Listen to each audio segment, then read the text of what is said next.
ಪಹಲ್ಗಾಮ್ನಲ್ಲಿ ಉಗ್ರರು ಈ ದಾಳಿ ನಡೆಸಿದ ನಂತರ ಈಗ ಯುದ್ಧದ ಭೀತಿ ಕಾಡ್ತಾ ಇದೆ ಎರಡು ರಾಷ್ಟ್ರಗಳಿಗೆ, ಎಸ್ಪೆಷಲಿ ಪಾಕಿಸ್ತಾನಕ್ಕೆ ಅನ್ನೋದು ಗೊತ್ತಾಗ್ತಾ ಇರುವಂಥ ವಿಚಾರ. ಹಾಗಾದರೆ ಯುದ್ಧ ನಡೆದೇ ಹೋಗುತ್ತಾ? ಇದೇ ವಿಚಾರಕ್ಕೆ ಸಂಬಂಧಪಟ್ಟಂತೆ ಚರ್ಚೆ ಮಾಡ್ತಾ ಹೋಗ್ತೀವಿ. ನಮ್ಮ ಜೊತೆಗೆ ಈಗ ಮತ್ತೊಬ್ಬರು ಗೆಸ್ಟ್ ಜಾಯ್ನ್ ಆಗಿದ್ದಾರೆ, ಡಿಫೆನ್ಸ್ ಎಕ್ಸ್ಪರ್ಟ್ ಶಶಾಂಕ್ ಅವರು. ಸರ್ ನಮಸ್ಕಾರ, ಕಾರ್ಯಕ್ರಮಕ್ಕೆ ಸ್ವಾಗತ. ಸರ್, ಈಗ ಆಗಬಾರದಂಥ ಒಂದು ಘಟನೆ ನಡೆದು ಹೋಗ್ಬಿಟ್ಟಿದೆ ದೇಶದಲ್ಲಿ. ಇದಕ್ಕಿಂತ ಮುಂಚೆ ಏನೇನೋ ಫೇಲ್ಯೂರ್ ಆಗಿ ಹೋಗ್ಬಿಟ್ಟಿದೆ, ಅದನ್ನೆಲ್ಲ ಬಿಟ್ಬಿಡೋಣ. ಈಗ ಏನಾಗಬಹುದು ಮುಂದೆ? 2019 ನಂತರ ಯಾವುದೇ ಹಾದ್ಸ ನಮ್ಮಲ್ಲಿ ಆಗಿರಲಿಲ್ಲ. ಅಂದರೆ ಸಾಕಷ್ಟು ಕಡಿವಾಣ ನಾವು ಜಮ್ಮು ಕಾಶ್ಮೀರದಲ್ಲಿ ಹಾಕಿದ್ವಿ. ಯಾಕಂದರೆ ರಿಪಬ್ಲಿಕ್ ಡೇ ಆಗ್ತಿತ್ತು, ಇಂಡಿಪೆಂಡೆನ್ಸ್ ಡೇ ಆಗ್ತಿತ್ತು, ಪ್ರತಿಯೊಂದು ಜನ ಕೂಡ ಸ್ವಲ್ಪ ಪೀಸ್ಫುಲ್ ಆಗಿದ್ರು, ನೆಮ್ಮದಿಯಾಗಿತ್ತು. ಸಾಕಷ್ಟು ಜನ ಸೌತ್ ಇಂಡಿಯಾದಿಂದ ಸಾಕಷ್ಟು ಜನ ಟೂರಿಸ್ಟ್ಗಳು, ಒಂದು 20-25 ಲಕ್ಷ ಜನ ಟೂರಿಸ್ಟ್ಗಳು ಈ ಒಂದು 3-4 ವರ್ಷದಲ್ಲಿ ಹೋಗಿದ್ದಾರೆ.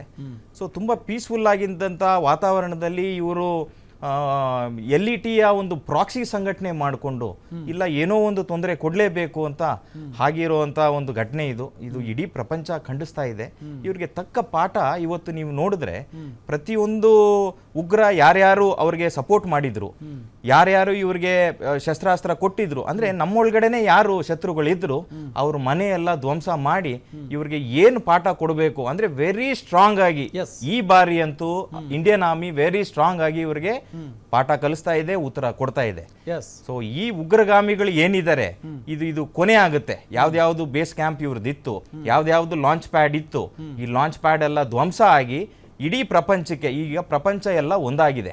ಯಾರಿಗೂ ಈ ಉಗ್ರಗಾಮಿಗಳಾಗ್ಲಿ ಅವರ ದೇಶದಲ್ಲಿ ಈ ತರ ಒಂದು ವಾತಾವರಣ ಸೃಷ್ಟಿಯಾಗೋ ಅಂತ ವ್ಯಕ್ತಿಗಳ ವಿರುದ್ಧ ಆಗ್ಲಿ ಇಡೀ ಪ್ರಪಂಚ ಒಂದಾಗಿದೆ. ಯಾರಿಗೂ ಇದು ಬೇಡ, ಎಲ್ಲರಿಗೂ ಶಾಂತಿ ಬೇಕು ಅಂತ ಬಯಸ್ತಿದೆ. ಆದ್ರೆ ಪಾಕಿಸ್ತಾನ ಬೇಕಂತಲೇ ಅವರು ಇಂಥ ಉಗ್ರಗಾಮಿಗಳನ್ನ ಹುಟ್ಟಾಕಿ, ಯಾಕಂದ್ರೆ ಈಗಾಗಲೇ ಅವರ ಆರ್ಥಿಕ ಪರಿಸ್ಥಿತಿ ತಮಗೆ ಗೊತ್ತಿದೆ ಹೇಗಿದೆ ಏನು ಅಂತ.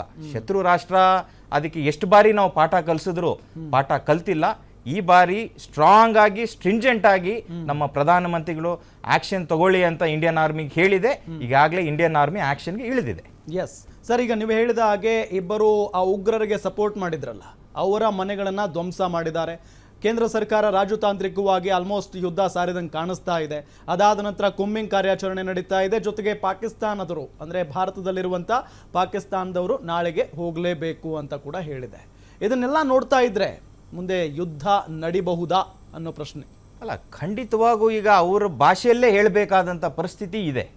ಯಾರಿಗೆ ಯಾವ ಭಾಷೆಯಲ್ಲಿ ಉತ್ತರ ಕೊಡಬೇಕು ಅದೇ ನಿಟ್ಟಿನಲ್ಲಿ ಅದೇ ಭಾಷೆಯಲ್ಲಿ ಉತ್ತರ ಕೊಡಬೇಕು ಅಂತ ಇಂಡಿಯಾ ಡಿಸೈಡ್ ಆಗಿದೆ. ಯಾಕಂದ್ರೆ ಇವ್ರಿಗೆ ಹೋದ್ರೆ ಹೋಗ್ಲಿ ಅಂತ ನಾವು 2019 ಇವ್ರು ಪಾಠ ಕಲಿತಾರೆ ಅನ್ಕೊಂಡಿದ್ವಿ. ಪುಲ್ವಾಮಾ ಅಟ್ಯಾಕ್ ಒಂದು ಕವರ್ಡ್ ಅಟ್ಯಾಕ್. ಯಾಕಂದ್ರೆ ಇವರೆಲ್ಲ ನರಿ ಬುದ್ಧಿ, ಇವ್ರಿಗೆ ಹಿಂದೆ ಗೊತ್ತಿಲ್ಲ ಮುಂದೆ ಗೊತ್ತಿಲ್ಲ. ಶಸ್ತ್ರಾಸ್ತ್ರ ಇಲ್ದಿರೋ ಅಂತ ಅಮಾಯಕರ ವಿರುದ್ಧ ಇವರು AK-47 ಪಾಯಿಂಟ್ ಬ್ಲಾಂಕ್ ಅಲ್ಲಿ ಇಟ್ಟು ಹೆಂಡತಿಯರ ಮುಂದೆ ಇಲ್ಲ ಮಕ್ಕಳ ಮುಂದೆ ಇವರು ಹೆಂಗಸರ ಮುಂದೆ ಹೊಡಿತಾರೆ ಅಂದ್ರೆ ಇವ್ರಿಗೆಲ್ಲ ಮಾನವೀಯತೆನೆ ತೋರಿಸಬಾರ್ದು. ಆ ಮಾನವೀಯತೆ ಇನ್ನ ತೋರಿಸ್ದಿರಾ ಇವತ್ತು ಇವ್ರಿಗೆ ಯಾರ್ಯಾರು ಸಪೋರ್ಟ್ ಮಾಡಿದ್ದಾರೆ, ಯಾರ್ಯಾರು ಇವ್ರಿಗೆ ಮನೆಯಲ್ಲಿ ಇಟ್ಕೊಂಡಿದ್ರು, ಯಾವ್ಯಾವ ಲಾಂಚ್ ಪ್ಯಾಡ್ ಇಂದ ಇವ್ರು ಬಂದಿದ್ರು, ಅವ್ರಿಗೆಲ್ಲ ತಕ್ಕ ಪಾಠ ತಕ್ಕ ಶಾಸ್ತಿ ಈಗಾಗಲೇ ಶುರು ಆಗಿದೆ. ಎಸ್ ಹನುಮೇಗೌಡ್ರೆ, ನಾವು ಮಾತಾಡ್ತಾ ಇದ್ವಿ ಆಗ್ಲೇ, ಹೊರಗಿನ ಶತ್ರುಗಳಿಗಿಂತ ಒಳಗಿನ ಶತ್ರುಗಳು ಡೇಂಜರಸ್ ಅಂತ ಹೇಳಿ. ಇಂಥ ಘಟನೆಗಳಾದಾಗಲೂ ಕೂಡ ಆ ಉಗ್ರ ಕ್ರಿಮಿಗಳನ್ನ ಸಮರ್ಥನೆ ಮಾಡಿಕೊಳ್ಳುವಂಥ ಮನಸ್ಥಿತಿಗಳು ನಮ್ಮಲ್ಲಿದ್ದಾವೆ. ಏನು ಹೇಳ್ತೀರಿ? ಈಗ ಮೊದಲನೇದು ನಾನು ಕೇಳಿರುವಂಥದ್ದು, ಕೇಳ್ತಾ ಇರುವಂಥದ್ದನ್ನು ಹೇಳ್ತೀನಿ. ಇಸ್ಲಾಂ ಅಂದರೆ ಶಾಂತಿ ಅಂತ, ಹೌದಲ್ವ ಸರ್? ಆದರೆ ಶಾಂತಿ ಅಂತ ಹೇಳುವಂತಹ ಆ ಧರ್ಮದ ಒಂದಷ್ಟು ಜನ ಮುಖವಾಡ ಹಾಕ್ಕೊಂಡು ಇವತ್ತು ಭಯೋತ್ಪಾದನೆ ಸೃಷ್ಟಿ ಮಾಡಿಸ್ತಾ ಇದ್ದಾರೆ. ಅದು ಇಡೀ ಜಗತ್ತಿಗೆ ತುಂಬಾ ಕಾಟ ಕೊಡ್ತಾ ಇದೆ. ಇಡೀ ಜಗತ್ತು ಪಾಕಿಸ್ತಾನವನ್ನು ತೋರಿಸ್ತಾ ಇದೆ, ಜಗತ್ತಿಗೂ ಕಾಟ ಕೊಡ್ತಾ ಇದೆ, ಸ್ವತಃ ಮುಸ್ಲಿಂ ಸಮುದಾಯಕ್ಕೂ ಕಾಟ ಕೊಡ್ತಾ ಇದೆ ಅಲ್ವಾ ಫಾರೂಕ್ ಸರ್? ಇಂತಹ ಪಾಪಿ ಪಾಕಿಸ್ತಾನ ಆ ಏನು ಭಯೋತ್ಪಾದನಾ ಕೇಂದ್ರಗಳಿಗೆ ಆಶ್ರಯ ಕೊಟ್ಟಿದ್ದು ಅನ್ನುವಂಥದ್ದು ಈಗಾಗಲೇ ಒಪ್ಕೊಂಡೂ ಆಗಿದೆ. ಅಂದ್ರೆ ಒಂದು ಪಾರ್ಶಿಯಲಿ ಒಪ್ಕೊಂಡಿದ್ದಾರೆ. ಇದು ವಿಶ್ವಸಂಸ್ಥೆಯಲ್ಲೂ ಸಾಕಷ್ಟು ಬಾರಿ ಚರ್ಚೆ ಆಗಿದೆ. ಇದು ಒಂದು ಭಾಗ ಆದ್ರೆ, ಇನ್ನು ನಮ್ಮ ಭಾರತದ ವಿಚಾರದಲ್ಲಿ ಹೇಳೋದಾದ್ರೆ ಅಹಿಂಸಾ ಪರಮೋ ಧರ್ಮ ಅಂತ ಹೇಳ್ತಾರೆ.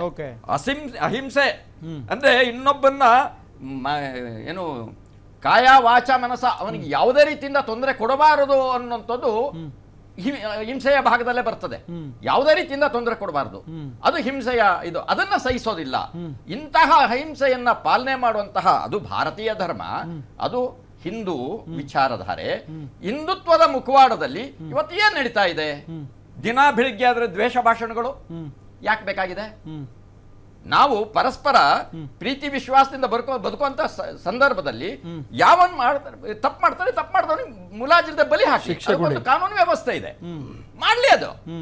ಅದನ್ನ ಬಿಟ್ಬಿಟ್ಟು ಯಾರೋ ಒಂದು ಮುಖವಾಡ ಹಾಕೊಂಡು ನಾವು ನೈತಿಕ ಪೊಲೀಸ್ಗಿರಿ ಅಂತ ಹೇಳಿ ಯಾವುದೋ ಕೆಲಸವನ್ನ ಮಾಡೋದು, ಇನ್ಯಾರ್ದೋ ಹೆಸರಿನಲ್ಲಿ ದೇಶದ್ರೋಹದ ಕೆಲಸಗಳನ್ನ ಮಾಡೋದು, ಪಾಕಿಸ್ತಾನ ಧ್ವಜಗಳನ್ನ ಆರಿಸುವಂಥದ್ದು, ಪಾಕಿಸ್ತಾನದ ಧ್ವಜವನ್ನ ರಸ್ತೆಯಲ್ಲಿ ಅಂಟಿಸೋದು, ಸಿಕ್ಕಾಕೊಂಡ್ರೆ ನಾವು ಅವ್ರನ್ನ ಅಪಮಾನ ಮಾಡ್ಲಿಕ್ಕೆ ಮಾಡ್ತಾ ಇದ್ವಿ ಅಂತ ಹೇಳೋದು, ಸಿಕ್ಕಾಕೊಳ್ಳಿಲ್ಲ ಅಂತ ಹೇಳಿದ್ರೆ ಅದು ಮುಸಲ್ಮಾನರು ಮಾಡಿದ್ರು ಅಂತ ಹೇಳೋದು. ಇಂತಹ ಪ್ರಕರಣಗಳು ಈಗಾಗಲೇ ಬೇಕಾದಷ್ಟು ನಡೆದಿದ್ದಾವೆ. ದೇವಸ್ಥಾನಕ್ಕೆ ಮಾಂಸ ಎಸೆಯುವಂಥದ್ದು ಇಂಥವೆಲ್ಲ ನಡೆದಿದ್ದಾವೆ.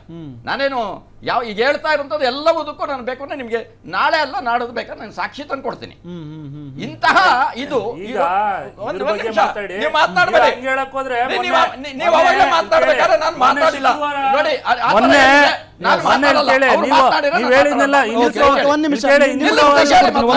ನಿಮ್ಮ ಆರೋಪಗಳನ್ನೆಲ್ಲ ಯಾವ ಹಿಂದುತ್ವವಾದಿ ಭಯೋತ್ಪಾದಕ ಮಾಡಿದ್ದಾನೆ? ಯಾರ ಗನ್ ಮಾತಾಡೋದಿಲ್ಲ. ಒಂದೇ ನಿಮಿಷ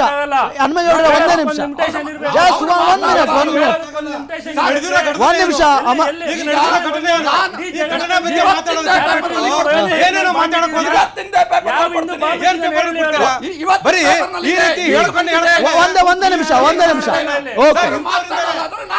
ಓಕೆ ಎಲ್ರಿಗೂ ಅವಕಾಶ ಇರುತ್ತೆ. ಒಂದೇ ನಿಮಿಷ ಅವ್ರು ಮಾತಾಡ್ಲಿ. ಅಮರ್ನಾಥ್ ಸರ್ ಅಮರ್ನಾಥ್ ಸರ್ ಒಂದೇ ನಿಮಿಷ ಎಲ್ರಿಗೂ ಅವಕಾಶ ಕೊಡ್ತೀವಿ. ಒಂದೇ ನಿಮಿಷ ಹನುಮೇಗೌಡ್ರೆ, ಹನುಮೇಗೌಡ್ರೆ ಜಸ್ಟ್ ಒಂದ್ ನಿಮಿಷ ಓಕೆ ಮಾತಾಡ್ರಿ, ಯಾಕ್ರಿ ಅದನ್ನ ಕೇಳ್ತೀರಾ? ಓಕೆ ನೀವು ಮಾತಾಡಿ, ಜಸ್ಟ್ ಒಂದ್ ನಿಮಿಷ ಅಮರ್ನಾಥ್ ಸರ್ ಏನೆಲ್ಲ ಮಾತಾಡಕ್ ಹೋದ್ರ ಅವರು ಕೇಳ್ತಾ ಅವರು ಅವ್ರ ಅಭಿಪ್ರಾಯ ಹೇಳ್ತಾ ಇದ್ದಾರೆ, ನಿಮಗೂ ಕೂಡ ಅವಕಾಶ ಕೊಡ್ತೀವಿ. ಒಂದೇ ನಿಮಿಷ ಓಕೆ ಹೇಳಿ. ಮಾತಾಡ್ತಾ ಇದ್ದಾರೆ ಅವರು, ಅದು ಬಿಟ್ರೆ ಯಾವುದಿಲ್ಲ, ರಾಷ್ಟ್ರೀಯತೆ ಇಲ್ಲ ಇವ್ರದ್ದು. ಅದನ್ನ ಹಾಕೊಳ್ಳಿ, ಮೈಕ್ ಹಾಕೊಳ್ಳಿ. ಒಂದ್ ನಿಮಿಷ ಹೇಳ್ತೀನಿ ಕೇಳಿ.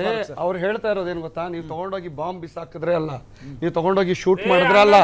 ಒಂದ್ ನಿಮಿಷ ಕೇಳ್ರಿ ಇಲ್ಲಿ ಸ್ವಾಮಿ, ಒಂದ್ ನಿಮಿಷ ಕೇಳಿ ಸರ್. ಒಂದ್ ನಿಮಿಷ ಅವ್ರು ಇಲ್ಲಿದ್ದವ್ರೆ ಆಯ್ತಾ? ಹನುಮೇಗೌಡ್ರ ಹಂಗೆಲ್ಲ ಎದ್ದು ಹೋಗ್ಬೇಡಿ, ಬನ್ನಿ. ಅವ್ರಿಗೆ ವಿಷಯ ಗೊತ್ತಿಲ್ಲ ಬಿಡಿ ಸರ್, ಹೋಗ್ಲಿ. ಕೂತ್ಕೊಳ್ಳಿ ಸಬ್ಜೆಕ್ಟ್ ಗೊತ್ತಿಲ್ಲ ಅವರಿಗೆ. ಕೂತ್ಕೊಳ್ಳಿ ಒಂದ್ ನಿಮಿಷ, ಉತ್ತರ ಇಲ್ಲ ಅವ್ರ ಹತ್ರ. ಮಾತಾಡೋಣ, ಕೂತ್ಕೊಳ್ಳಿ ಹನುಮೇಗೌಡ್ರೆ. ಉತ್ತರ ಇಲ್ಲ ಅವ್ರ ಹತ್ರ. ಓಕೆ, ಭಾರತ ದೇಶದ ಪರಿಸ್ಥಿತಿ ಅದ್ರ ಬಗ್ಗೆ ಮಾತಾಡೋಣ ಅವರು. ಒಂದ್ ನಿಮಿಷ ಅಮರ್ನಾಥ್ ಸರ್, ಅದೇ ಬೇಕಾಗಿತ್ತು ಇವತ್ತು. ಅಮರ್ನಾಥ್ ಸರ್ ಒಂದೇ ನಿಮಿಷ. ಜನ ಅಮಾಯಕರು ಸಾವಾಗಿದೆ. ಓಕೆ, ಕೂತ್ಕೊಳ್ಳಿ. ಹನುಮೇಗೌಡ್ರೆ ಬನ್ನಿ. ಇಷ್ಟ ಬಂದಾಗ ಮಾತಾಡ್ತಾರ ಅಂತಂದ್ರೆ ನೀವೇ ಮಾತಾಡ್ತಾ ಇರೋದ್ರಿ. ಹನುಮೇಗೌಡ್ರೆ ಬನ್ನಿ, ಕೂತ್ಕೊಳ್ಳಿ. ಎಲ್ಲ ವಿಷಯಕ್ಕೆ ಮಾತಾಡ್ತಾರೆ ನೀವು. ಕೇಳ್ಕೊಳಕ್ಕಾಗತ್ತಾ? ಆರೋಗ್ಯ, ನಿಮ್ ಮನಸ್ಸು ಆರೋಗ್ಯ ಪಟ್ಟು ಹೋಗಿದೆ, ನಿಮ್ಮ ಮನಸ್ಸಿನ ಆರೋಗ್ಯ ಹೋಗಿದೆ, ನಿಮ್ಮ ಮನಸ್ಸಿನ ಆರೋಗ್ಯ ಪಟ್ಟು ಹೋಗಿದ್ದು, ನಿಮ್ಮ ಮನಸ್ಸಿನ ಆರೋಗ್ಯ ಬನ್ನಿ ಸರ್, ಸರಿ ಮಾಡ್ಕೊಳ್ಳಿ ಪಟ್ಟು. ನೀವ್ ಹೇಳಿದ್ದೆಲ್ಲ ಒಪ್ಕೊಳಕಲ್ಲ, ಬಂದು ನೀನ್ ಇಷ್ಟ ಬಂದಾಗ ಮಾತಾಡಕ್ಕಾಗಲ್ಲ. ನೀವ್ ಮುಚ್ಚಾಡ್ ಕೂತ್ಕೊ ಫಸ್ಟ್. ಸರ್ ಅವ್ರು ಬಾಯಿ ಪಟ್ಟು ಕನ್ನಡ ಮಾತಾಡ್ಕೊಳ್ಳೋ. ಒಂದು ಶಬ್ದ ನಾನು ಹೇಳ್ತೀನಿ ಬನ್ನಿ ಸರ್. ಅವ್ರು ಇಷ್ಟ ಬಂದು ಮಾತಾಡೋದು ಕೇಳಿಸೋಕ್ಕಾಗಲ್ಲ ಸರ್. ಗೋವರ್ಧನ್ ಸರ್ ನಿಮ್ಗೂ ಅವಕಾಶ ಕೊಡ್ತೀನಿ, ಅವ್ರು ಮಾತಾಡುವಾಗ ಅವ್ರು ಮಾತಾಡ್ಲಿ. ಸಬ್ಜೆಕ್ಟ್ ಬಗ್ಗೆ ಮಾತಾಡಲಿ ಫಾರೂಕ್, ಕೇಳಿಸ್ಕೊಳ್ಳೋಣ ಸರ್ ಪ್ಲೀಸ್. ಅವ್ರಿಗೆ ಮುಂಚೆ ಇಲ್ಲಿದ್ದವ್ರೆ. ಒಂದ್ ನಿಮಿಷ ಅವಕಾಶ ಕೊಡ್ತೀವಿ. ಇವತ್ತು ಯಾರಾದ್ರೂ ಎಲ್ಲರಿಗೂ ಅವಕಾಶ ಸಿಗುತ್ತೆ ಸರ್, ಅವ್ರು ಮಾತಾಡ್ಲಿ. ನಾನು ಸಾವಾಗಿದೆ ಅದ್ರ ಬಗ್ಗೆ ಮುಂದೆ ಏನಾಗಬೇಕು ದೇಶ. ನೀವು ರಿಲ್ಯಾಕ್ಸ್ ಆಗಿರಿ, ಒಂದ್ ನಿಮಿಷ, ಒಂದೇ ನಿಮಿಷ ನೀವು ರಿಲ್ಯಾಕ್ಸ್ ಆಗಿರಿ. ಜಸ್ಟ್ ಪ್ಲೀಸ್ ಫಾರೂಕ್ ಸರ್, ಈಗ ಹಿಂದೂಗಳ ಹೆಸರುಗಳನ್ನ ಹೇಳ್ಕೊಂಡು ಈ ರೀತಿಯಾದಂಥ ಗಲಾಟೆ ಆಗಿದೆ ಅನ್ನೋ ನಿಟ್ಟಿನಲ್ಲಿ ಒಂದಿಷ್ಟು ಜನ ಹೇಳ್ತಾ ಇದ್ದಾರೆ. ಸ್ವತಃ ತಮ್ಮವ್ರನ್ನ ಕಳ್ಕೊಂಡವ್ರೆ ಈ ಮಾಹಿತಿಯನ್ನು ಕೊಟ್ಟಿರೋದು. ನಾವು ಹೇಳ್ತಾ ಇಲ್ಲ, ಅಥವಾ BJPಯವರು ಅಥವಾ ಕಾಂಗ್ರೆಸ್ನವರು ಇನ್ಯಾರೋ ಹೇಳ್ತಾ ಇಲ್ಲ. ಸ್ವತಃ ತಮ್ಮ ಪತಿಯನ್ನು ಕಳ್ಕೊಂಡಂಥ ಹೆಂಡತಿ, ತಮ್ಮ ತಂದೆಯನ್ನು ಕಳ್ಕೊಂಡಂಥ ಮಗ ಇದನ್ನು ಹೇಳಿರೋದು. ಏನಂತ ಹೇಳಿದ್ದಾರೆ ಸರ್? ಹಿಂದೂ ನೀನ್ ಹಿಂದೂನಾ ನೀನ್ ನೀನ್ ಹಿಂದೂನಾ ಮುಸ್ಲಿಮಾ ಅಂತ ಕೇಳ್ಬಿಟ್ಟು ಅಂತ ಕೇಳ್ಕೊಂಡು ಹೊಡ್ದಿದ್ದಾರೆ. ಕೇವಲ ಹಿಂದೂಗಳ ಮೇಲೆ ದಾಳಿ ಆಗಿರೋ ಕರೆಕ್ಟಾ? ನೀವು ಹಿಂದೂನಾ ಅಂತ ಕೇಳಿ ಹೊಡೆದಿದ್ದಾರೆ. ಕರೆಕ್ಟಾ? ನಾನು ಅವಾಗಲೇ ತಮಗೆ ಒಂದೇ ಒಂದು ಮಾತು ಹೇಳಿದೆ, ವಿಸ್ತಾರವಾಗಿ ನಾನು ಬಿಡಿಸಿ ಹೇಳಿದೆ. ಯಾಕಂದ್ರೆ ಅವನು ಯಾವುದೇ ಜಾತಿಗೆ ಸಂಬಂಧಪಟ್ಟಂಗಿಲ್ಲ, ಅವನು ಯಾವುದೇ ಜಾತಿಗೆ ಸೇರಲ್ಲ ಅಂತ ಒಂದು ಮಾತು ನೀಟಾಗಿ ಹೇಳ್ಬಿಟ್ಟೆ ನಾನು. ಇನ್ನೊಂದು ಮಾತು, ಒಬ್ಬನೇ ಒಬ್ಬ ಮುಸಲ್ಮಾನನೇ ಅಲ್ಲಿ ಸತ್ತೋಗಿರೋದು. ಅದು ಏನಕ್ಕೆ ಸತ್ತೋಗಿರೋದು? ತಡೆದಿರೋದಕ್ಕೋಸ್ಕರ. ಏನಂತ? ದಯವಿಟ್ಟು ಈ ಥರ ಏನೂ ಮಾಡಬೇಡಿ, ನೀವು ಯಾರಿಗೂ ತೊಂದರೆ ಕೊಡಬೇಡಿ, ನೀವು ಮಾನವೀಯತೆನ ನೋಡಿ, ಯಾರು ಹಿಂದೂ ಮುಸ್ಲಿಮ್ಸ್ ಅಂತ ನೋಡಿಯೋದು ಅಂತ ಅದು ನನಗಂತೂ ಗೊತ್ತಿಲ್ಲ. ಅಲ್ಲಿ ಹಿಂದೂ ಮುಸ್ಲಿಮ್ ಆಗಿ ನೋಡಿ ಹೊಡೆದಿದ್ದಾರೆ, ಯಾವ ರೀತಿ ಹೊಡೆದಿದ್ದಾರೆ, ಯಾರಿಗಾದ್ರೂ ಹೊಡೆದಿರಲಿ, ಹೇಗಾದ್ರೂ ಹೊಡೆದಿರಲಿ, ನಾನು ಅವಾಗಿಂದ ಹೇಳ್ತಾ ಇದ್ದೀನಿ, ಅವನು ಮನುಷ್ಯತ್ವನ ಯೋಚನೆ ಮಾಡ್ಕೊಂಡಿದ್ದವನು, ಯಾವನು ಅಷ್ಟೇ ಬೇರೆಯವ್ರಿಗೆ ಧಕ್ಕೆ ಪಡೋ ಥರ ಮಾಡಲ್ಲ. ಮಾಡಿರೋರು ಮೃಗಗಳು, ಅವರು ಮನುಷ್ಯನ ಜಾತಿಗೆ ಸೇರಲ್ಲ, ಅವರು ಬೇರೆ ಧರ್ಮಕ್ಕೆ ಸೇರೋದಿರಲಿ, ಮನುಷ್ಯ ಜಾತಿಗೆ ಸೇರಲ್ಲ ಅವರು. ಅಂಥವ್ರು ಬಂದು ಹೊಡೆದಿರೋರು. ಅವ್ರು ಬಂದ್ಬಿಟ್ಟು ನೀನು ಹಿಂದೂನಾ, ನೀನು ಮುಸ್ಲಿಮಾ, ನೀನು ಕ್ರಿಶ್ಚಿಯನ್ಸಾ, ನೀನು ಬುದ್ಧಿಶ ಅಂತ ಕೇಳಿ ಹೊಡೆದಿದಾರಂದ್ರೆ ಅಲ್ಲಿ ಟಾರ್ಗೆಟ್ ಏನಿದೆ ಅಂದ್ರೆ ಮುಸಲ್ಮಾನರಿಗೆ ಟಾರ್ಗೆಟ್ ಮಾಡ್ತಾ ಇರೋದು, ಬೇರೆ ಏನಿಲ್ಲ. ಮುಸಲ್ಮಾನರಿಗೆ ಹೆಂಗ್ ಟಾರ್ಗೆಟ್ ಮಾಡ್ದಂಗ? ಸರ್ ಒಂದ್ ನಿಮಿಷ, ನೀನು ಹಿಂದೂನಾ ಅಂತ ಕೇಳ್ತಾರೆ, ಶೂಟ್ ಮಾಡಿದ್ದಾರೆ, ಮುಸಲ್ಮಾನ ಅಂದ್ರೆ ಬಿಟ್ಬಿಟ್ಟಿದ್ದಾರೆ ಅಂತ ಹೇಳ್ತಾ ಇದ್ದೀರಾ, ಕರೆಕ್ಟ್ ಅಲ್ವಾ? ಹೌದು. ಇವಾಗ ಎಲ್ಲಾರ ಮೈಂಡಲ್ಲಿ ಏನ್ ಬರುತ್ತೆ? ನಾವ್ ಹೇಳ್ತಾ ಇಲ್ಲ. ಒಂದ್ ನಿಮಿಷ, ನೀವ್ ಹೇಳ್ತಾ ಇಲ್ಲ ಸರ್. ಎಲ್ಲಾರ ಮೈಂಡಲ್ಲಿ ಏನ್ ಬರುತ್ತೆ?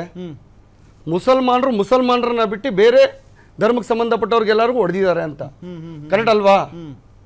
ಯಾರಿಗೆ ತೊಂದರೆ ಆಗ್ತಾ ಇದೆ? ಇವಾಗ ನಾನೆಲ್ಲೋ ಇಲ್ಲಿ ಬೆಂಗಳೂರಲ್ಲಿ ಇದ್ದೀನಿ, ಇವಾಗ ಯಾರು ಎತ್ತಿದ್ರೆ ಏನ್ ಹೇಳ್ತಾರೆ? ಮುಸಲ್ಮಾನರಿಂದಾನೇ ಆಗಿರೋದು, ಮುಸಲ್ಮಾನರೇ ಮಾಡಿರೋದು ಅಂತಾರೆ. ಮುಸಲ್ಮಾನ್ ಧರ್ಮಕ್ಕೆ ತಗೊಂಬಂದು ಇಟ್ರಲ್ವಾ? ಅವನು ನಮ್ಮ ಧರ್ಮಕ್ಕೆ ಸಂಬಂಧಪಡ್ತಾನ? ಅವನು ಸ್ಟ್ರೈಟ್ ಫಾರ್ವರ್ಡ್ ಆಗಿ ನಿಮ್ಗೆ ಕೇಳ್ತಾ ಇದ್ದೀನಿ, ನನಗೆ ಅವನಿಗೆ ಸಂಬಂಧ ಇದ? ಅಂದ್ರೆ ಇಲ್ಲಿ ತಂದಿಡುವಂತ ಕೆಲಸ ಮಾಡ್ತಾ ಇದ್ದಾರೆ ಅಂತ ನೀವು ಹೇಳ್ತೀರಿ. ನಾನು ನಿಮ್ಗೆ ಕೇಳ್ತಾ ಇರೋದು ಒಂದೇ ಪ್ರಶ್ನೆ, ನನಗೂ ಅವನಿಗೆ ಸಂಬಂಧ ಇದ? ಒಂದೇ ಧರ್ಮದವರು ಅಂತ ನೀವ್ ಹೇಳ್ತಾ ಇದ್ದೀರಾ, ನಾನು ಹೇಳ್ತೀನಿ ಯಾವ ಧರ್ಮಕ್ಕೂ ಅವ್ನ ಸಂಬಂಧ ಇಲ್ಲ. ಅವನ್ ಮಾನವದ ಜಾತಿಗೆ ಅವನ ಸಂಬಂಧ ಇಲ್ಲ ಅಂದಾದ್ಮೇಲೆ ಅವ್ನು ಯಾವ ಧರ್ಮಕ್ಕೆ ಏನ್ ಸಂಬಂಧ ಪಡ್ತಾನ ಅವನು? ಸೊ ನೀವು ಅವ್ರಿಗೆ ಯಾವುದೇ ರೀತಿಯಾಗಿ ನಮ್ಮ ಧರ್ಮಕ್ಕೆ ಆ ವ್ಯಕ್ತಿ ಸೇರಿಲ್ಲ, ಸಾಧ್ಯನೂ ಇಲ್ಲ ಸರ್, ಸೇರಕ್ ಸಾಧ್ಯನೂ ಇಲ್ಲ. ಅವ್ರು ಹನುಮಂತವ್ರು ಏನ್ ಹೇಳಕ್ ಹೋಗ್ತಾ ಇದ್ರು ಅಂದ್ರೆ, ಅವನ ಯಾವನೋ ಬಾಂಬ್ ತಗೊಂಡು ಹಾಕದ, ಯಾವನೋ ತಗೊಂಡು ಗನ್ ತಗೊಂಡು ಶೂಟ್ ಮಾಡ್ದ ಅಂತಲ್ಲ. ಕೆಲವು ಜನ ಇವಾಗ ನೀವು ಸ್ವಲ್ಪ ನೋಡ್ತಾ ಇರ್ತೀವಿ, ಈಗ ರೀಸೆಂಟ್ ಆಗಿ ಯತ್ನಾಳ್ ಅವರೇ ಏನ್ ಹೇಳಿದ್ರು, ಮೊಹಮ್ಮದ್ ಪೈಗಂಬರ್ ಅವ್ರ ಬಗ್ಗೆ ಕೆಡದಾಗ ಮಾತಾಡಿದ್ರು. ಯತ್ನಾಳ್ ಅವರು ಒಂದ್ ನಿಮಿಷ ಸರ್, ಒಂದ್ ನಿಮಿಷ ಸ್ಪಷ್ಟನೆ ಕೊಟ್ಟಾಗಿದೆ ಸರ್, ಒಂದ್ ನಿಮಿಷ. ನಾನು ಹೇಳ್ತಾ ಇರೋದೇನು ಗೊತ್ತಾ, ಯಾವುದೇ ಧರ್ಮಕ್ಕೆ ಧಕ್ಕೆ ಬರೋ ತರ ನೀವ್ ಯಾರು ಮಾತಾಡಬಾರ್ದು, ಯಾಕೆ ಮಾತಾಡ್ತೀರಾ? ಎಸ್, ಅವರು ಪೈಗಂಬರ್ ಬಗ್ಗೆ ಮಾತಾಡಿದ್ರು ಅಂತ ಇನ್ನೊಬ್ಬ ಯಾವನೋ ಬರ್ತಾನೆ ರಾಮನ ಬಗ್ಗೆ ಮಾತಾಡ್ತಾನೆ. ಇವಾಗ ತೊಂದರೆ ಆಗೋದು ಯಾರಿಗೆ? ನಿಮ್ಮಂತ ನಮ್ಮಂತ ಸಾರ್ವಜನಿಕರಿಗೆ ತೊಂದರೆ ಆಗೋದು. ಹೌದು. ಹೇಳ್ದವನ್ ಎಲ್ಲೋ ಹೋಗಿ ನಾನು ಏನೋ ಹೇಳ್ದೆ ಅದನ್ನ ತಿತ್ಕೊಂಡ್ಬಿಡ್ತಾನೆ, ಏನೋ ತಪ್ಪಾಯ್ತು ಅಂತ ಸಾರಿನೂ ಕೇಳ್ಕೊಂಡ್ಬಿಡ್ತಾನೆ, ಅವನಷ್ಟಕ್ಕೆ ಅವ್ನು ಇದ್ದೋಗ್ಬಿಡ್ತಾನೆ. ಇಲ್ಲಿ ತೊಂದರೆ ಅನ್ಭವಿಸೋರು ಯಾರು? ನಾವು ನೀವೇ ಅಲ್ವಾ?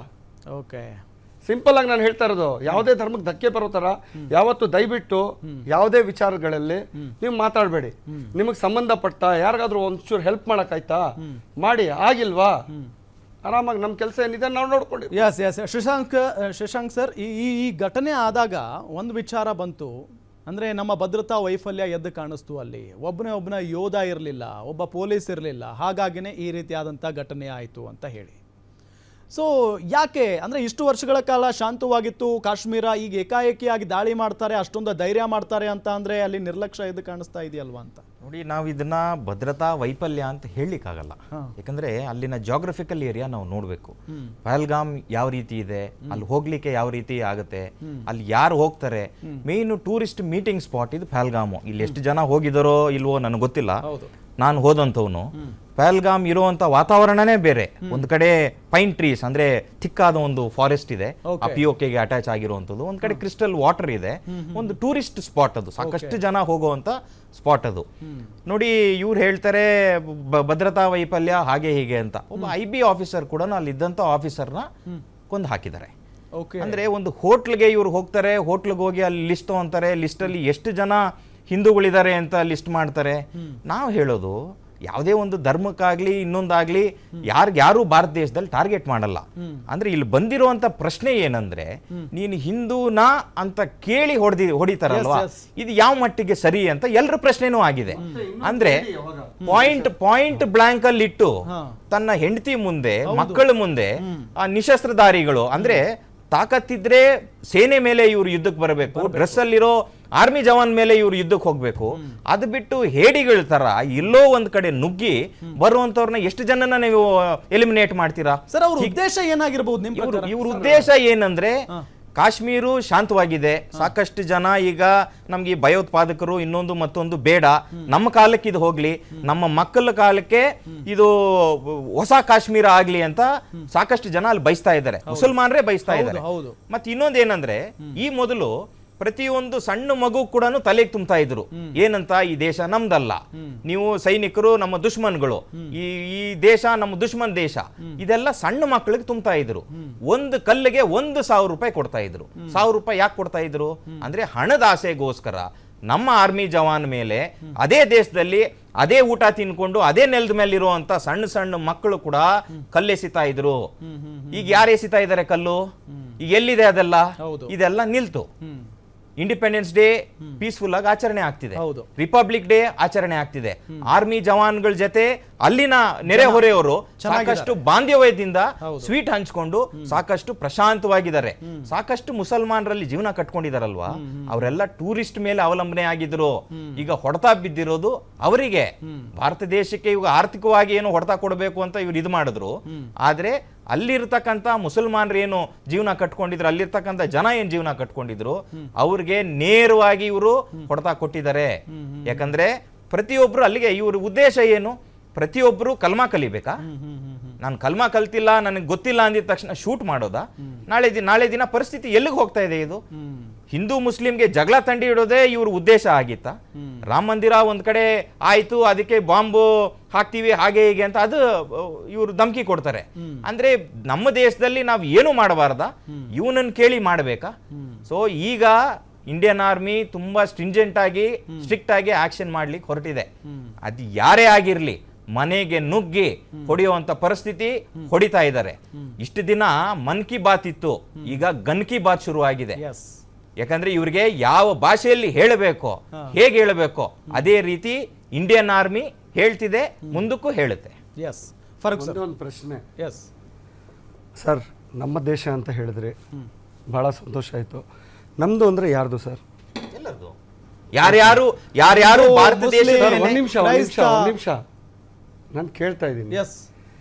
ನಮ್ಮ ದೇಶ ಅಂದಾದ್ಮೇಲೆ ನಾವೆಲ್ಲ ಒಂದೇ, ಕರೆಕ್ಟ್ ಅಲ್ವಾ? ನೀವು ನಾನು ಪ್ರತಿಯೊಬ್ರು ನಮಗೆಲ್ಲ ಸಂಬಂಧಪಟ್ಟ ಹೇಳ್ಬಿಡ್ತೀನಿ. ಒಂದ್ ನಿಮಿಷ, ಭಾರತ ಯಾರು ದೇಶವನ್ನು ಗೌರವಿಸ್ತಾರೋ, ಯಾರು ದೇಶಕ್ಕಾಗಿ ಇದು ನನ್ನ ದೇಶ, ಇದು ನನ್ನ ಜನ ಅಂತ ಮಾತನಾಡ್ತಾರೋ, ಇದು ಅವರ ದೇಶ ಭಾರತ. ಯಾರು ಒಳಗೊಳಗೆ ಭಾರತಕ್ಕೆ ಬತ್ತಿ ಇಡೋದಕ್ಕೆ ಪ್ಲಾನ್ ಮಾಡ್ತಾರೋ ಅವರು ಭಾರತದವರಲ್ಲ. ನೆಲದ ಕಾನೂನಿಗೆ ಅವರೆಲ್ಲರೂ ಈ ದೇಶದ ಭಾರತದ ಕಾನೂನಿಗೆ ಯಾರು ಗೌರವ ಕೊಡ್ತಾರೋ ಅವರು ಭಾರತೀಯರು. ಒಂದು ಪ್ರಶ್ನೆ, ಸಂವಿಧಾನಕ್ಕಿಂತಲೂ ಧರ್ಮ ದೊಡ್ಡದಂತಾರಲ್ಲ ಅವರು ದೇಶದ್ರೋಹಿಗಳು. ತಾವು ಹೇಳಿದ್ರೆ ಅಲ್ಲಿ ಫಸ್ಟ್ ಕಲ್ಲು ಎಸಿತಾ ಇದ್ರು, ಈಗ ಕಲ್ಲು ಎಸಿತಾ ಇಲ್ಲ, ಓಕೆನಾ? ನಾನು ಸಿಂಪಲ್ ಆಗಿ ನಾನು ಕೇಳ್ತಾ ಇರೋದು, 20,000 ಜನ ಟೂರಿಸ್ಟ್ ಪ್ಲೇಸ್ ಇರೋ ಕಡೆ ಒಂದು ಕೆಲವಷ್ಟು ಪೊಲೀಸ್ ಅವರು, ಕೆಲವಷ್ಟು ಆರ್ಮಿ ಅವರು, ನೀವು ಹೇಳ್ತಾ ಇದ್ದೀರಾ ಫಾರೆಸ್ಟ್ ಏರಿಯಾ ಇದೆ, ಒಂದ್ ನಿಮಿಷ, ಫಾರೆಸ್ಟ್ ಏರಿಯಾ ಇದೆ, ಎಲ್ಲಿಂದ ಬೇಕಾದ್ರೂ ಹೇಗ್ ಬೇಕಾದ್ರೂ ನುಗ್ ಬರ್ಬೋದು ಅಂತ ಹೇಳ್ಬಿಟ್ಟು ಸರ್, ಯಾರೋ ಒಬ್ಬ ನಮ್ಮ ದೇಶದಲ್ಲಿ ಅವನ್ ಯಾವನಾದ್ರೂ ಆಗಿರ್ಲಿ, ನನ್ ಮನೆಗೆ ನುಗ್ಗಿರೋದು ಅವನು, ಹೌದು, ಬೇರೆಯವ್ರ ಮನೆಗಲ್ಲ, ಇದು ನನ್ನ ಮನೆ, ಇದು ನನ್ನ ಮನೆಗೆ ನುಗ್ಗಿ ನಮ್ಮ ಮನೆಯಲ್ಲಿರೋರ್ಗೆ, ನಮ್ಮ ಅಣ್ಣ ತಮ್ಮಂದ್ರಿಗೆ, ನಮ್ಮ ಅಕ್ಕ ತಂಗಿರಿಗೆ ತೊಂದರೆ ಕೊಟ್ಬಿಟ್ಟು ಅವ್ನು ತಗೊಂಡ್ ಬಂದ್ಬಿಟ್ಟು ಹೊಡೆದ್ಬಿಟ್ಟು ಹೋಗ್ತಾನಂದ್ರೆ ನಮ್ಮ ದೇಶದ ಯೋಧೆ ಏನ್ ಮಾಡ್ತಾ ಇತ್ತು? ಇಂಟೆಲಿಜೆಂಟ್ ಏನ್ ಮಾಡ್ತಾ ಇತ್ತು? ಹೋಮ್ ಮಿನಿಸ್ಟರ್ ಏನ್ ಮಾಡ್ತಾ ಇದ್ರು? ಇವ್ರು ಹೇಳ್ತಾರೆ 19 ಆದ್ಮೇಲೆ ಇವತ್ತವರೆಗೂ ಏನು ನಡೆದಿಲ್ಲ, ದೇವ್ರ ದಯೆಯಿಂದ ಯಾವಾಗ್ಲೂ ಏನು ಆಗೋದು ಬೇಡ, ಈ ತರ ಆಗಿರೋ ತರ. ಯಾರು ನೊಂದಿದ್ದಾರೆ ಅವ್ರಿಗೆ ಗೊತ್ತು ಆ ನೋವು. ನಾವು ಇವತ್ತು ಕುತ್ಕೊಂಡು ಚರ್ಚೆಯಲ್ಲಿ ಮಾತಾಡ್ಬಿಟ್ಟು ಎದ್ಬಿಟ್ಟು ಹೊಂಟೋಗ್ಬಿಡ್ತೀವಿ, ಟಿವಿಯಲ್ಲಿ ಬರುತ್ತೆ, 4 ಜನ ನಮಗೂ ಕೇಳ್ತಾರೆ, ನೀವು ಚೆನ್ನಾಗಿ ಮಾತಾಡಿದ್ರಿ ಹಂಗೆ ಹಿಂಗೆ ಅಂತಾರೆ, ಹೊಟ್ಟೋಗ್ಬಿಡ್ತಾರೆ, ನಾನು ಖುಷಿಯಾಗಿ ಹೊಂಟೋಗ್ಬಿಡ್ತೀನಿ. ಆದ್ರೆ ನೊಂದಿರೋರ್ಗೆ ನಾವು ಸಮಾಧಾನ ಹೇಳಕ್ಕಾಗಲ್ಲ, ಅವ್ರ ನೋವನ್ನ ನಾವು ಹಂಚ್ಕೊಳಕ್ಕಾಗಲ್ಲ, ನಾವು ಯೋಚನೆ ಮಾಡ್ಬೋದು ಹೊರತು ಅದನ್ನ ಅನುಭವಿಸಕ್ ಆಗಲ್ಲ. ನಾನು ಹೇಳ್ತಾ ಇರೋದು ಇಲ್ಲಿ ನಿರ್ಲಕ್ಷ್ಯ ಕಾಣಿಸ್ತಾ ಇಲ್ವಾ ಸರ್? ಅಫ್ಕೋರ್ಸ್ ಕೇಂದ್ರ ಸರ್ಕಾರ ನಿರ್ಲಕ್ಷ್ಯ ಕಾಣಿಸ್ತಾ ಇಲ್ವಾ ಸರ್? ನಾನು ಸಿಂಪಲ್ ಆಗಿ ಕೇಳ್ತಾ ಇದ್ದೀನಿ. ಅದನ್ನ ಒಪ್ಕೊಂಡಿದೆ ಸರ್, ಒಪ್ಕೊಂಡಿದೆ ಅಂತಲ್ಲ ನಾನು ಹೇಳ್ತಾ ಇರೋದು. ಇವತ್ತು ನಾ ಕೇವಲ ಒಂದು ಲಾಲ್ಬಾಗ್ ಹೋಗ್ಬೇಕು, ಕಬ್ಬನ್ ಪಾರ್ಕ್ ಹೋಗ್ಬೇಕು ಅಂದ್ರೆ ನೋಡಿ ನೀವು ಎಷ್ಟು ಪೊಲೀಸ್ ಅವ್ರು ಇರ್ತಾರೆ, ಎಷ್ಟು ಸೆಕ್ಯೂರಿಟಿ ಗಾರ್ಡ್ ಇರ್ತಾರೆ, ಇವತ್ತು ನೀವು ಅಂತ ಕಡೆ ನೀವು ಡೇಂಜರ್ ಪ್ಲೇಸ್ ರೆಡ್ ಝೋನ್ ಅಂತ ಗೊತ್ತು ನಿಮ್ಗೆ, ಆದ್ರೂ ಅಂತ ಕಡೆ ಯಾರು ಇಲ್ಲ. ಅವ್ರು 5 ಜನ ನುಗ್ತಾರೆ, ಕೇವಲ 5 ಜನ ನುಗ್ತಾರೆ, ನಮ್ಮವ್ರನ್ನ 26 ಜನನ ಹೊಡೆದ್ಬಿಟ್ಟು ಆರಾಮಾಗಿ ಹೋಗ್ಬಿಡ್ತಾರೆ. ಹಂಗಂದ್ರೆ ನಾವೇನ್ ಸರ್ ಕಳ್ಳೆಕಾಯಿ ತಿನ್ಕೊಂಡು ಕುತ್ಕೊಂಡಿದೀವ? ಅದಕ್ಕೆ ನಾನು ಉತ್ತರ ಕೊಡ್ತೀನಿ. ಒಂದು ಉತ್ತರ ತಗೊಂಡ್ಬಿಡೋಣ, ಉತ್ತರ ನಾನು ಅದಕ್ಕೆ ಉತ್ತರ ಕೊಡ್ತೀನಿ. ಇಲ್ಲ ಅವ್ರು ಹೇಳಿರೋದು ಎರಡು ವಿಚಾರಕ್ಕೆ ಸೇರಿಸಿದಂಗೆ ನಾನು ಅಲ್ಲಲ್ಲ, ನನಗೆ ಕೇಳಿದರೆ ನಾನು ಉತ್ತರ ಕೊಟ್ಬಿಡ್ತೀನಿ.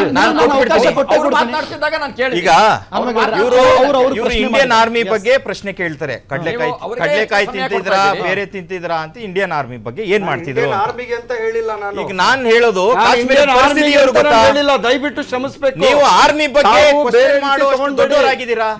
ನಾನ್ ನೋಡಿ ಸ್ವಾಮಿ, ಇಂಟೆಲಿಜೆನ್ಸ್ ಬಗ್ಗೆ ನಿಮಗೆ ಗೊತ್ತಾ? ನೀವು ಹೋಗಿದ್ದೀರಾ ಪಹಲ್ಗಾಮ್ಗೆ? ರೆಡ್ ಝೋನ್ ಅಂತ ನಿಮ್ಗೆ ರೆಡ್ ಝೋನ್ ಅಂತ ನಿಮ್ಗೆ ಡಿಕ್ಲೇರ್ ಆಗಿದ್ಯಾ? ಪಹಲ್ಗಾಮ್ ಟೂರಿಸ್ಟ್ ಸ್ಪಾಟ್ ನಿಮ್ಗೆ ರೆಡ್ ಝೋನ್ ಅಂತ ಡಿಕ್ಲೇರ್ ಆಗುತ್ತಾ? ವಿಡಿಯೋ ರಿಟರ್ನ್ ತಗೊಂಡ್ಬಿಟ್ಟು ನೋಡಿ ನೀವು ಹೇಗೆ ಎಲ್ಲ ನಿಮಗೆ ಗೊತ್ತಾ? ನೀವು ಹೇಳಿರೋ ಪ್ರಕಾರ ಅದು ಕೇಳಿ ಇಲ್ಲಿ. ಶಶಾಂಕ್ ಸರ್ ಒಂದ್ ಕ್ಲಾರಿಟಿ ಕೊಟ್ಬಿಡ್ತೀನಿ. ಅವ್ರು ಕೇಳಿರುವಂತ ಪ್ರಶ್ನೆ, ಫಾರೂಕ್ ಸರ್ ಒಂದೇ ನಿಮಿಷ. ಅವ್ರು ಕೇಳಿರೋ ಪ್ರಶ್ನೆ ಸಾಮಾನ್ಯವಾಗಿ ಸಾಮಾನ್ಯ ಜನರಲ್ಲಿ ಇರುವಂತಹ ಒಂದು ಪ್ರಶ್ನೆ, ಭದ್ರತೆ ವಿಚಾರಕ್ಕೆ ಸಂಬಂಧಪಟ್ಟಂತೆ. 20,000 ಜನ ಇರುವಂತ ಪ್ರದೇಶದಲ್ಲಿ ಪೊಲೀಸ್ನವ್ರು ಯಾಕಿಲ್ಲ, ಅಲ್ಲಿನ ಯೋಧರು ಯಾಕಿಲ್ಲ ಅನ್ನೋದು ಅವ್ರ ಪ್ರಶ್ನೆ. ಉತ್ತರ ಕೊಟ್ಬಿಡಿ. ನೋಡಿ, ಇಂಟೆಲಿಜೆನ್ಸ್ಗೆ ಕೆಲವು ಮಾಹಿತಿ ಬರುತ್ತೆ, ಯಾವ ಪೋಸ್ಟ್ ಅಲ್ಲಿ ಏನಾಗುತ್ತೆ, ಯಾವುದ್ರ ಮೇಲೆ ದಾಳಿ ಆಗುತ್ತೆ. ಯಾಕಂದ್ರೆ ಬಾರ್ಡರ್ ಏರಿಯಾದಲ್ಲಿ ಇಂಥ ಜಾಗದಲ್ಲೇ ದಾಳಿ ಆಗುತ್ತೆ ಅಂತ ಹೇಳಲ್ಲ. ಈ ಮೊದಲು ಆರ್ಮಿ ಕ್ಯಾಂಪ್ಸ್ ಮೇಲೆ, ಆರ್ಮಿ ಜವಾನ್ ಮೇಲೆ, ಆರ್ಮಿ ಬೇಸ್ ಕ್ಯಾಂಪ್ ಮೇಲೆ ದಾಳಿ ಆಗ್ತಿತ್ತು. ಯಾರು ಊಹೆ ಮಾಡಿರಲಿಲ್ಲ ಈ ರೀತಿ ಕೃತ್ಯ ಆಗುತ್ತೆ ಅಂತ. ಆಗಿದೆ, ಯಾಕಂದ್ರೆ ಇದೊಂದು ಹಿಲ್ ಟಾಪ್ ಟೆರೇನ್ ಏರಿಯಾ. ಇದು ಟೂರಿಸ್ಟ್ ಮೇಲೆ ಅಟ್ಯಾಕ್ ಆಗುತ್ತೆ ಅಂತ ಯಾರಿಗೂ ಅನ್ಸಿರಲಿಲ್ಲ. ಆದ್ರೂ ಕೆಳಗಡೆ ಅಂದ್ರೆ ಸುಮಾರು ಒಂದು 7-8 ಕಿಲೋಮೀಟರ್ ದೂರದಲ್ಲಿ ಒಂದು ಬೇಸ್ ಇತ್ತು ಅಂತ ನಮಗೆ ಮಾಹಿತಿ ಇದೆ.